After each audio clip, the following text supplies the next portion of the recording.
Del primer caso, ¿qué me dicen ustedes? Vamos a recordarnos cuál era la pregunta del cuestionario.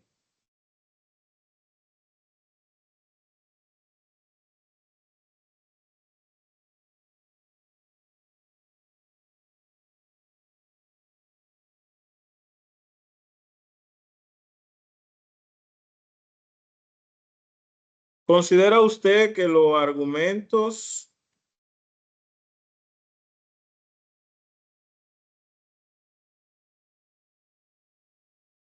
planteados por la parte demandante son sólidos para justificar la excepción de incompetencia promovida o no lo son?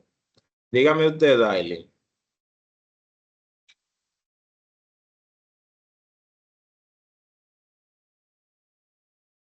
Adelante, Daily. No se escucha, Daily.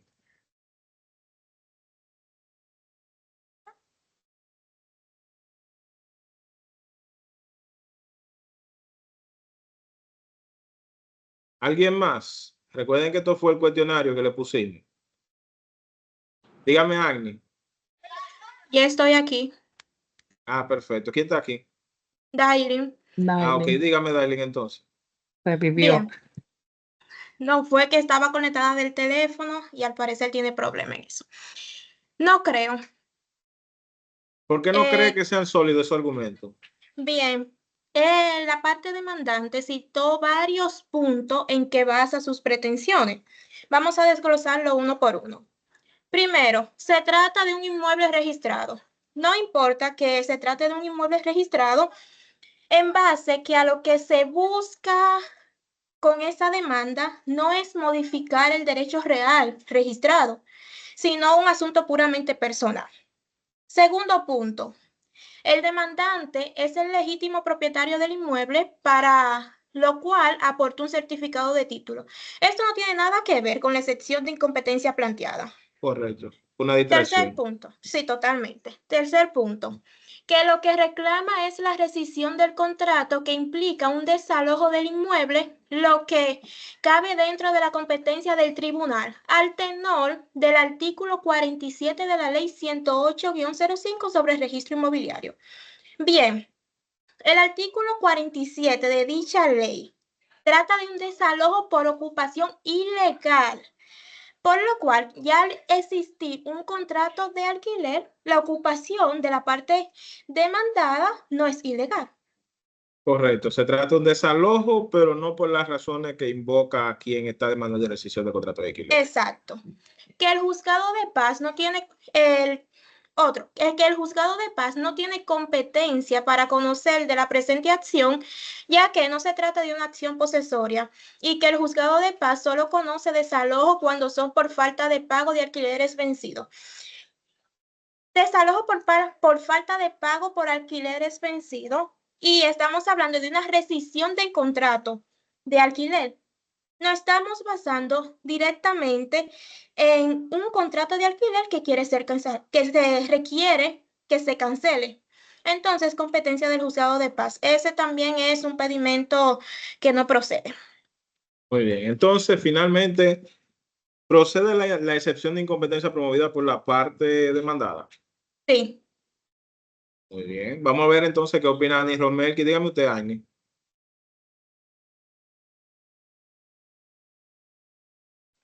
Bueno, yo voy por la misma línea de mi compañera Daily. Realmente fue lo que alegué en mi caso, partiendo de, bueno, tomando en consideración lo mismo que dice del tema del desalojo en la ley 108-05 y también el tema de que evidentemente esta persona que está ocupando a modo de inquilino no lo está haciendo de forma ilegal, puesto que se hace referencia de un contrato de alquiler. Entonces, entiendo que no procede los argumentos de la parte demandante. Muy bien, Ani. Dígame, William, ¿va por la misma línea? Sí, profesor. Voy por la misma línea en el sentido de que esta acción o esta demanda nada tiene que ver, o sea, no afecta ni vulnera lo que es el derecho real como tal del inmueble, sino es algo totalmente personal, ya que el título real no cambia. Siga, William. Me parece que... William. Sí, profesor, estoy aquí. Continúa, que parece que Carla tenía el micrófono prendido. Sí, como decía anteriormente, la acción real como tal no está siendo vulnerada ni violada. Por tal sentido, es un hecho meramente civil, algo totalmente personal. Así que debería pasarse el caso directamente a lo que es el juzgado de paz y darle por lo civil. Muy bien. Dígame, Sara, ¿qué opina usted?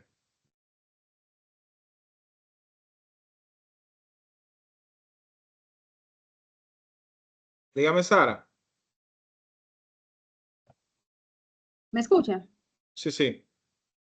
No, que para agregar algo más a lo que decía la compañera Daily, ya que vamos en ese mismo tenor, el párrafo 2 del artículo 47 de la ley 108-05 reza que no procede el desalojo contra todo aquel que con autorización del propietario estuviera ocupando el inmueble. O sea, ese desalojo no puede agotarse por ante el Tribunal de Tierra si hubo un contrato de alquiler entre partes. No, exactamente, porque como lo dice el párrafo, dice previamente con autorización del propietario, es decir, ahí no hay ocupación ilegal, por lo que no procede, definitivamente. Sara, vamos a aprovechar y démosle lectura a esa jurisprudencia si se lee ahí. Ok. Una litis no puede considerarse sobre terreno registrado por el solo hecho de que se relacione con un inmueble registrado, sino que es necesario, además, que afecte el derecho de propiedad u otro derecho real inmobiliario. En la especie se trata de una demanda en rescisión de contrato de inquilinato que constituye una acción penal mobiliaria de la competencia de los tribunales ordinarios. Excelente. Básicamente, ¿qué interpretan ustedes de esa jurisprudencia? Vamos a ver la persona que tiene la mano levantada. Dígame usted, Alexis.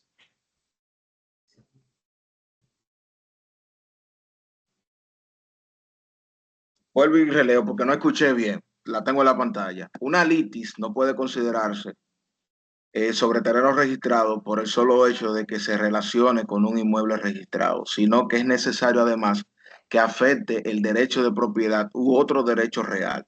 En la especie se trata de una demanda en rescisión de contrato de inquilinato que constituye una acción personal mobiliaria de competencia de los tribunales ordinarios. Bueno, básicamente lo que establece es que el hecho de que el inmueble sea registrado o no y se trate de que se establezca de que hay una litis o se apodera el tribunal sobre esa base de que el terreno es registrado, pero que el objetivo principal, en este caso de la especie, sea de la rescisión propiamente de un contrato, no significa que da lugar a que los tribunales de tierra sean competentes. Tendría que agregar algo, profesor, que yo observé algo en el caso. Usted me corrige si estoy equivocado.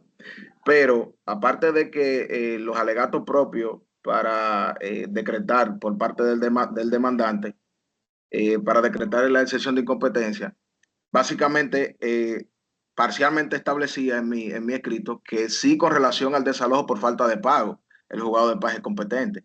Pero hay una situación, habría que ver si la rescisión del contrato, obviamente usted no lo puso, la rescisión del contrato se trata de al término o por algún incumplimiento contractual con relación a la modificación de lo que se dio en contrato o HR. En ese caso no sería del juzgado de paz, sería de primera instancia. Muy buen aporte. Y le voy a decir por qué muy buen aporte. Porque esa es la partecita que no necesariamente influye en el caso, pero algo que ustedes tienen que tomar en cuenta. Juzgado de paz solo es competente cuando se desea una demanda en terminación del contrato de alquiler, pero que el fundamento sea por falta de pago de alquileres vencidos.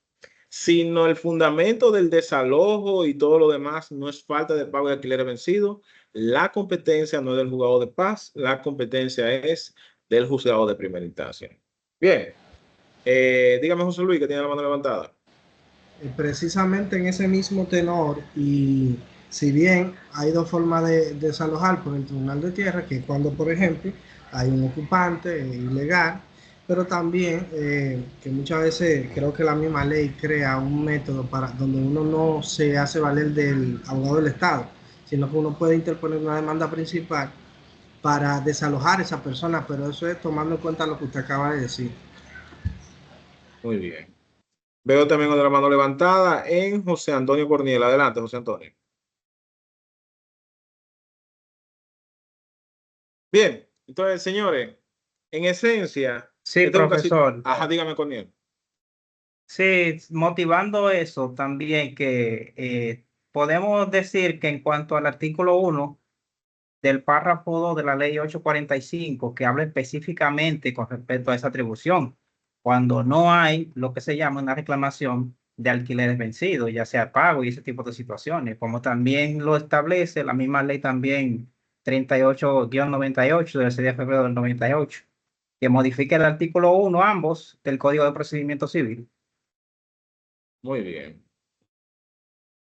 Vamos a lo que quería decirle en pocas palabras, es que este es un casito sencillo. Ahí por lo menos podemos desmitificar el hecho de que porque solo no hay competencia necesariamente si se involucra un inmueble, tiene que implicar una modificación registral. Este es un perfecto caso de cuando no lo es. Bien, entonces vamos a ver el próximo casito práctico, que es el caso A, en donde este es un poquito más complejo. La primera pregunta del cuestionario aquí fue la misma. ¿Considera usted que los argumentos de la parte demandante son sólidos para justificar la improcedencia de la excepción de incompetencia promovida o no son sólidos? Díganme ustedes, señores. Dígame, Sara.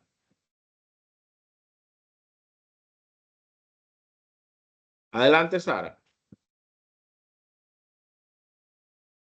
Maestro. Hola. Adelante, Sara. Ok. No, le voy a decir obviamente lo que yo hice, pero como es un poco más complejo que el caso anterior, si no es así, entonces usted me corrige. No, no hay problema. Aquí estamos para equivocar. Hasta yo. Ok.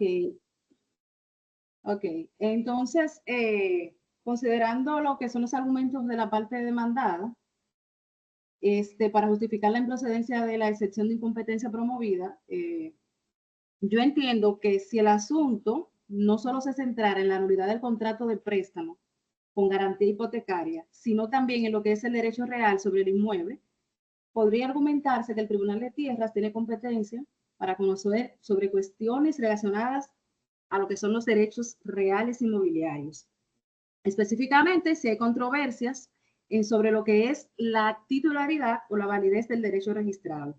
Pero, como este no es el caso de discutir si son los derechos que le competen a la persona que reclama, sino más bien el tema del contrato con la garantía hipotecaria. Por eso yo entiendo que no procede la excepción de incompetencia promovida por la parte demandante. Pero también sería relevante considerar si existen decisiones previas en cuanto a lo que es la jurisprudencia o algunos precedentes que hayan abordado situaciones similares y cómo han podido resolverla estos tribunales. Más o menos lo que yo pienso. Entiendo. Entonces, en definitiva, ¿es o no es competente el Tribunal de Tierra para conocer de esto? Para mí no es competente. No es competente. Bien. Vamos a escuchar a Dailin. Dígame usted, Dailin. Pues en consonancia con lo que acaba de decir Sara, yo también creo que el Tribunal de Jurisdicción Original no es competente, ya que lo que se basa la parte demandante es que la excepción de incompetencia no procede en vista de que no se ha llegado a la etapa de lectura del pliego de condiciones, que es cuando se apodera formalmente a la Cámara Civil, y en tal caso lo que procedería es una excepción de litispendencia. Pero estamos hablando sobre una demanda en nulidad de contrato de préstamo con garantía hipotecaria. Aquí no se está buscando modificar el derecho real, no se está modificando, no se quiere modificar eso. Solo se quiere establecer la nulidad de un contrato de préstamo con esta garantía que tiene una propiedad como garantía. Entonces sería procedente que la Cámara Civil conociera sobre esto. Y además, la parte demandante establece que en tal caso debería proceder una excepción de litispendencia. Para que proceda la excepción de litispendencia, sería necesario que ambos tribunales, tanto la Cámara Civil como el de jurisdicción original, tengan competencia para conocer sobre ese asunto, pero el de jurisdicción original no tiene competencia para eso, por lo cual no se puede conocer en dicho tribunal. Bueno, vamos a ver entonces qué nos dice Alexis Arizmendi. Profesor, yo me voy a arriesgar. Voy a arriesgar, porque cuando yo respondí la pregunta, bueno, cuando usted pregunta, ¿considera usted que los argumentos de la parte demandante son sólidos para justificar la improcedencia de la excepción de incompetencia? Yo puse que no. Lo primero es que no procede el caso de la especie y la litipendencia. Ya mi compañera lo estableció, detalló qué es lo que es la litipendencia. Lo segundo es que en caso de que existiera un proceso de embargo inmobiliario, que en el caso de la especie no, está hablando que ni siquiera han llegado al pliego de condiciones. La competencia de este tribunal no versa, o sea, no se ve afectada, toda vez que la liti que persigue... Alexis, ¿desde cuándo inicia el embargo inmobiliario? Bueno, desde la notificación del mandamiento de pago, la inscripción propia de cada uno del mandamiento de pago. Mucho antes de la lectura del pliego. Mucho antes empieza, mucho antes. Démelo. Establece que la notificación del mandamiento de pago, el acta de embargo y todo lo demás debe ser registrado en caso de que se trate de un inmueble registrado. Correcto. Desde ese principio inicia lo que es el embargo inmobiliario. Ahora bien, yo digo que en este caso no se ve afectado, por eso decía que me voy a arriesgar, toda vez que lo que se persigue es una nulidad de una actuación registral referente a la garantía del crédito. Es decir, él lo que busca es que, o alega en síntesis, que lo que él dio en garantía no es realmente el inmueble que él vea consentido. O sea, lo que está buscando es la nulidad de ese préstamo sobre esa base. Por eso le decía que me voy a arriesgar. O sea, ¿es competente o no es competente? Es competente con relación a esa lista. Dígame, Francia Alberto, ¿qué opina usted? Bien, maestro. Respondiendo a la pregunta sobre si es sólido los planteamientos para invocar la incompetencia, entiendo que sí. El Tribunal de Tierra es incompetente porque, aunque este caso es diferente al otro, cae en el mismo tema de que no está en discusión el derecho de propiedad. Aquí lo que se está discutiendo es la nulidad de un contrato de préstamo que alega la parte demandante que no consintió que se inscribiera sobre su inmueble, pero no está en discusión el derecho de propiedad, por lo cual no es competencia del Tribunal de Tierra. Interesante. Vamos a escuchar a José Luis. Veo que la encuesta va casi unánime de aquel lado. Bien. Bueno, yo entiendo que sí es competencia del Tribunal de Jurisdicción Original en razón de que estamos frente a un acto de simulación. Este hombre no pensaba que había puesto como garantía uno de sus inmuebles. Eso quiere haber dicho que habiéndolo hecho así, como un acto de simulación, ese acto se registró, esa hipoteca se registró y consta en el registro complementario de dicho inmueble.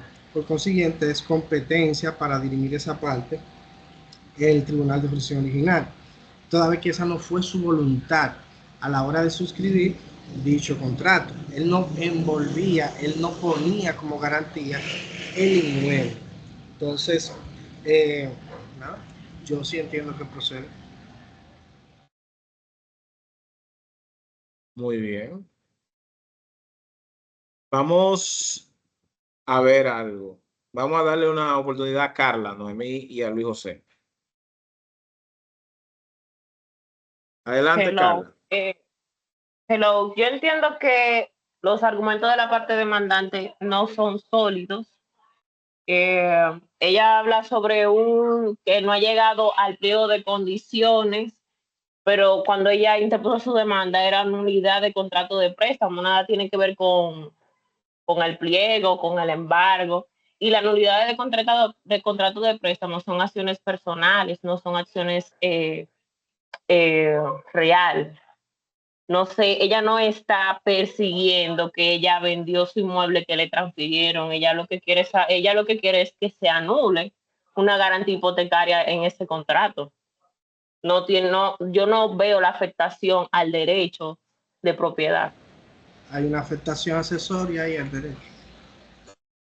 Sí, porque dice que está registrado incluso la garantía hipotecaria. Bueno, está interesante. José Luis, última participación. Luis José, maestro. Luis José. Luis José, disculpe. Está bien.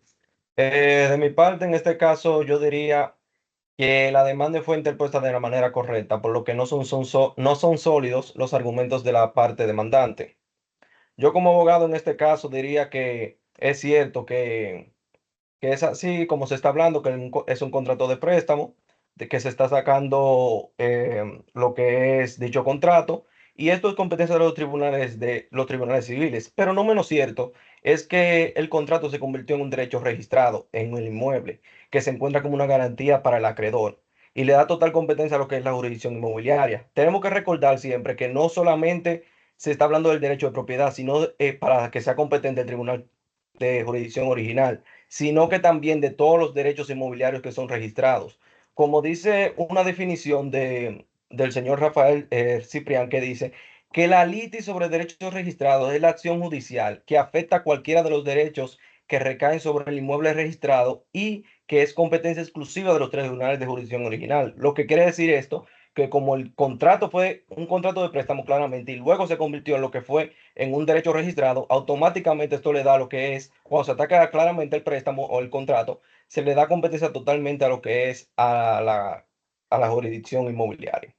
Por lo tanto, es competencia de la jurisdicción inmobiliaria y no de la jurisdicción civil. Muy bien. Ya vamos a ver, Carlos, última participación. Maestro, sería ya una pregunta realmente, porque justamente por lo que usted decía de las participaciones. Pero lo que yo veo respecto al desconocimiento de la garantía de la hipoteca, o sea, de los alegatos que al momento de la firma no se había aportado, ni que se había percatado, no podría interpretarse entonces como un posible vicio del consentimiento y sería una acción personal, dígase el dolo o el error. Vamos a ver entonces qué nos dice la jurisprudencia sobre esto y luego van a ver lo que yo opino al respecto. Si nos vamos a la jurisprudencia, jóvenes, encontrarán que la jurisprudencia dice por un lado, ¿quién me lee la primera de arriba? Hay algo en el medio, hay que no. Ah, ok, no, yo.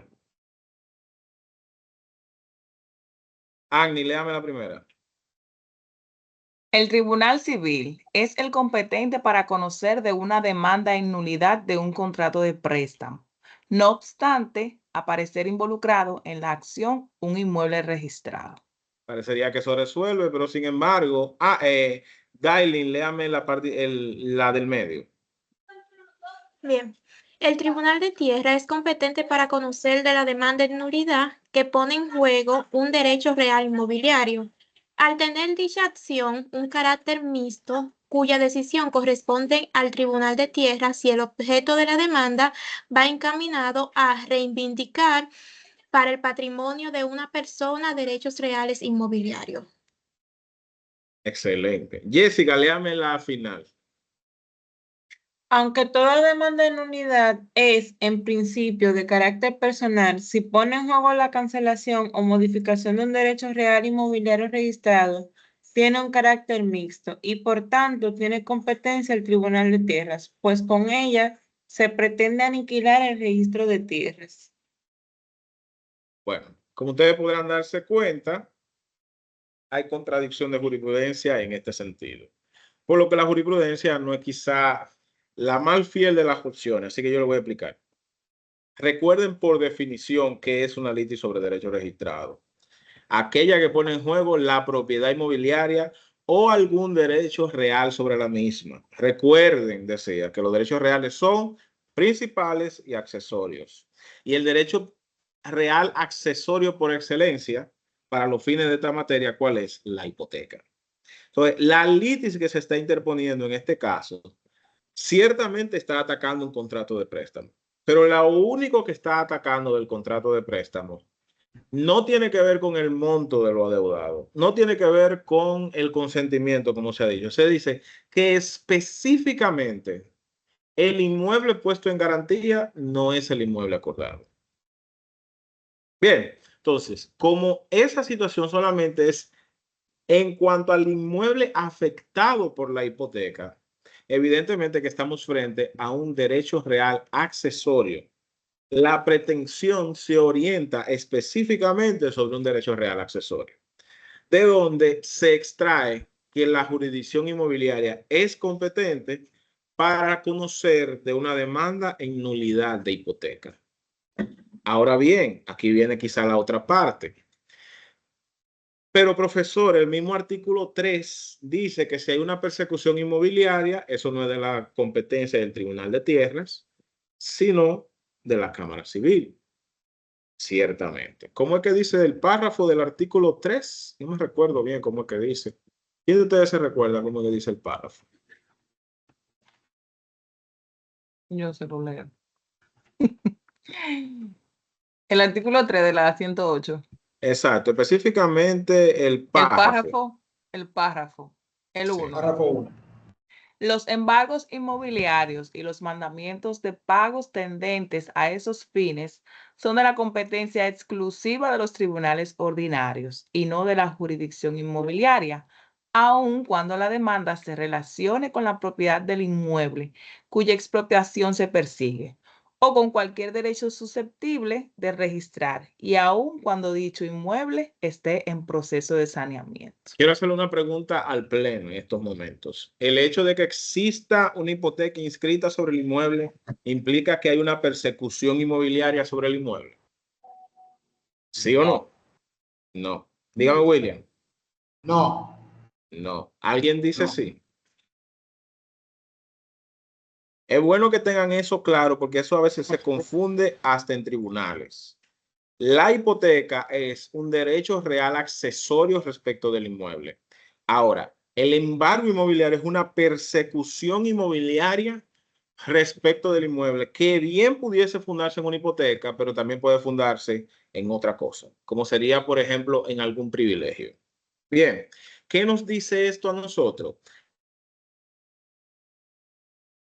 Que hipoteca y embargo, aunque muchas veces se ven involucrados, no son interdependientes. No todas las hipotecas conducen al embargo, ni todos los embargos le preceden una hipoteca. ¿Me siguen con esta parte? En la especie, en este caso, en ninguna parte se habla de persecución inmobiliaria. Solamente se habla de la existencia de una hipoteca. El argumento de la parte demandante es flojo por el hecho de que él ha hablado de una etapa de lectura de pliego de condiciones. Mi hermano, ¿por qué ustedes tienen que ir tan lejos? Si no hay un mandamiento de pago, no hay persecución inmobiliaria. ¿Y por qué es importante tener pendiente la diferencia entre una hipoteca y una persecución inmobiliaria? Sencilla. Si yo cojo un préstamo con Carlos vía un contrato de préstamo con garantía hipotecaria, poniendo de garantía mi casa, esa hipoteca genera un bloqueo registral, ¿cierto o falso?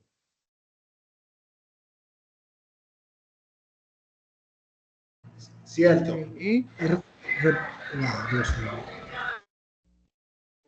Repita, maestro.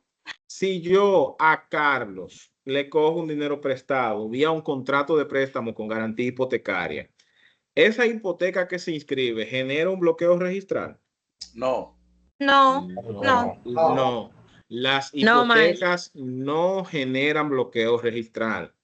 Repito, las hipotecas no generan bloqueo registral. Lo que sí va a pasar es que si yo, habiendo hipotecado, le vendo a Jessica y Jessica decide comprarme ese inmueble teniendo una hipoteca, Jessica sabe que está inventando con un inmueble que tiene SIDA. Bien Ya no. puede resolver su situación o bien puede quedar infectada, específicamente su patrimonio. Las hipotecas no generan un bloqueo registral. Ahora, ¿qué sucede? Se dan ya casi un año que yo no le hago ni un abono a la deuda. Y se desespera conmigo, Carlos Antonio. ¿Y qué hace Carlos Antonio? Somete su mandamiento de pago y lo inscribe. ¿El mandamiento de pago genera bloqueo registral? Sí, genera un bloqueo. Sí. ¿Por qué? Porque ya no estamos hablando de un mero derecho real accesorio, sino de una persecución inmobiliaria iniciada con el mandamiento de pago. En el primer caso, cualquier ataque que yo vaya a realizar es de la competencia de la Cámara Civil. En el segundo caso, en el primer caso es de la competencia del Tribunal de Tierra. Exacto. Si yo voy a atacar la inscripción de la hipoteca. En el segundo caso, al iniciarse la persecución, todo lo que yo pueda reclamar tiene que ser a título incidental en el transcurso del embargo. ¿Ven la diferencia? Sí, que uno Bien. es una persecución y otro es interponiendo una causa. Excelente. Vamos encaminadito con esta clase. Vamos muy bien. ¿Saben por qué vamos muy bien? Porque el día de hoy, junto con la tarea que le hemos dado, hemos podido distinguir que una litis sobre derechos registrados como terminología es más amplio que el litis sobre terrenos registrados porque no se enfoca en el terreno per se, se enfoca en él o los derechos que tengamos respecto a ese inmueble, que puede ser la propiedad, puede ser el uso, puede ser usufructo, puede ser enfiteros habitación, servidumbre o derecho de superficie, como también puede ser una hipoteca. Bien. Y también que hemos aprendido el día de hoy, hemos visto que el Tribunal de Tierra no es el único tribunal competente para conocer de acciones relativas a derechos reales inmobiliarios. ¿Por qué? Porque existen otros tribunales. Existe el juzgado de paz, existe la jurisdicción inmobiliaria, existe el juzgado de primera instancia, existe la jurisdicción contenciosa administrativa y, ¿por qué no, la jurisdicción penal? Pero no solamente hemos aprendido eso, también hemos aprendido que el Tribunal de Tierra puede incluso conocer de acciones relativas a derechos personales en casos específicamente planteados por la legislación. Y yo me atrevería a decir otra cosa. Yo me atrevería a decir que por la complejidad de las acciones que tienen los tribunales, debe pesar un poco más el principio de que el juez de la acción es el juez de la excepción. Porque muchas acciones que tienen las partes son complejas, requieren múltiples actitudes que no necesariamente todas caen en la misma competencia. A esto volvamos al ejemplo del caso de Jessica, de que por un lado reclama un aspecto que es familiar, que es la posesión de Estado o el reconocimiento, pero también un aspecto civil, que es en cuanto a la determinación de herederos y la partición, pero también un aspecto pecuniario en cuanto a la rendición de cuentas, pero también un aspecto inmobiliario con las implicaciones registrales. ¿Y quién dice que todo eso, Jessica, para simplificación y un mejor acceso a la justicia, no debe existir una sola jurisdicción para conocer eso? ¿Quién dice que el Tribunal de Tierra no podría ordenar incidentalmente dentro del proceso de inclusión de heredero que se realice una prueba pericial, específicamente una ADN? ¿Qué resulta más razonable? ¿Desapoderar al Tribunal de Tierra para que lo conozca la Cámara Civil o conocer todo eso en una misma jurisdicción? ¿Me escuchan, señores? Que veo que Miriam escribe qué pasó en el chat. ¿Sí se escucha? Ah, perfecto. Sí, se escucha claro. ¿Qué es más razonable? ¿Disgregar o unir? Es razonable, por ejemplo, que si yo estoy demandando una nulidad de contrato de venta, lo que sería accesoriamente una reparación de daños y perjuicios, se deba conocer aparte de un tribunal de tierra. Que tenga que esperar primera instancia, apelación, envío, segunda apelación, casación, envío a un tribunal a otro tribunal superior de tierra, segundo envío, tercer tribunal de tierra y posiblemente una jurisdicción constitucional. Y cuando se tenga la autoridad de la cosa irrevocablemente juzgada, iniciar en Cámara Civil, no es razonable. Dígame, José Luis. Como diría Carlos Osorio ahorita, son importantes, mas no necesarios. Ahí es donde viene quizá el principal argumento que yo tengo detrás de esto, porque le voy a confesar algo. Todo esto lo estoy haciendo yo para adoctrinar. Mentira. Yo hice una tesis en su momento para mi maestría de Derecho Inmobiliario y mi tesis se basó en la posibilidad de someter una demanda en daños y perjuicios de manera accesoria dentro del proceso de tierra. O sea, no creo que eso sea una cosa del otro mundo, pero ya ustedes se imaginarán que con todo una evolución jurisprudencial que hable en contra de eso, porque hay una de las sentencias que ustedes pudieron ver ahí que desconoce esa posibilidad, yo me la estaba jugando con esa tesis. Yo decía, esta tesis para mí es importante porque para mí esto no me hace sentido. Todas las demás jurisdicciones conocen daños y perjuicios de manera accesoria. Laboral conoce daños y perjuicios de manera accesoria. Tránsito, que es un juzgado de paz, conoce daño y perjuicio de manera accesoria. El tribunal administrativo conoce daño y perjuicio de manera accesoria. Niño y niña puede conocer administrativo de manera accesoria. O sea, yo decía, ¿dónde está el sentido lógico de todo esto? ¿Dónde está el sentido lógico de que el tribunal de tierra, el menos especial de los tribunales especiales, sea extremadamente especial para no conocer esto, que es accesorio de lo principal? Y ahí yo decía, principalmente, como argumento principal en mi tesis, no solamente es un tema del principio de igualdad, porque al demandante reconvencional se le permite demandar en daño y perjuicio. Por lo tanto, debería permitírselo al demandante principal. No solamente es un tema de celeridad, no solamente es un tema de acceso a la justicia. ¿Saben de qué es el tema? El tema es de la función social de los tribunales de tierra. La función social de los tribunales de tierra como tribunales de justicia. La función social de un tribunal, ¿ustedes saben cuál debe ser? Que los tribunales deben ser útiles. Un tribunal, para conocer de una litis sobre derechos registrados, no debe tener tantas restricciones que ante la primera quita meta paja, no es de la competencia del tribunal de tierra y deba irse a otra jurisdicción. Debe tener las suficientes herramientas para tomar decisiones completas que permitan dar un servicio acabado al usuario, que no tenga que andar de oficina en oficina buscando pedacito por pedacito su visión de justicia. Esa es la visión que yo tengo, que puede ser errada, pero considero que apunta a una justicia más completa. Porque de lo contrario, señores, vuelvo y le pregunto, si ante cada escenario tenemos que andar distinguiendo cuándo el caso es civil y cuándo es de tierra, vuelvo y le pregunto, señores, ¿son necesarios los tribunales de tierra? Esta ha sido la clase por hoy. Muchísimas gracias. Excelente, maestro. Excelente. Como diría Carla, no sabía que la